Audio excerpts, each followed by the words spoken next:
Veneto ha un ricchissimo e variegato patrimonio di fossili che ci raccontano una storia lunga milioni di anni su un territorio che va dalle Dolomiti ai Monti Iberici.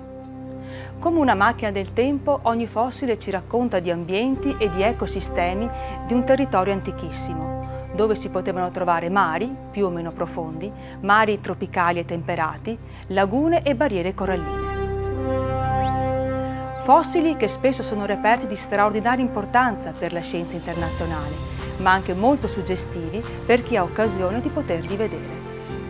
Nel Museo di Cortina d'Ampezzo, tra i numerosissimi fossili che le montagne dolomitiche ci hanno restituito, spicca un reperto costellato da minuscole gocce d'ambra, tra le più antiche al mondo e risalenti a 250 milioni di anni fa.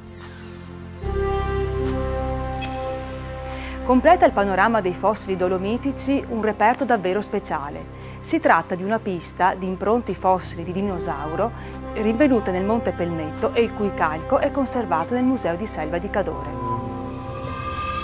Tutto l'arco prealpino veneto è costituito prevalentemente da rocce sedimentarie che hanno favorito la formazione di fossili. Nei diversi musei naturalistici del Veneto è possibile vedere piante, vertebrati ed invertebrati.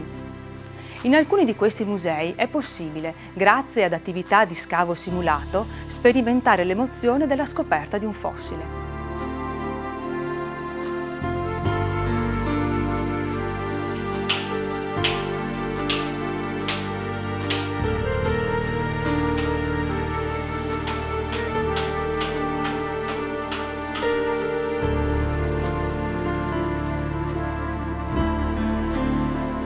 Uno tra i più importanti giacimenti di pesci fossili si trova in località Bolca, a sud dei Monti Lessini, un giacimento straordinario a tutt'oggi ancora attivo, da cui sono stati estratti non soltanto pesci, oltre 50 specie diverse riconosciute, ma anche reperti vegetali, come le enormi e bellissime palme conservate nel Museo di Storia Naturale di Verona.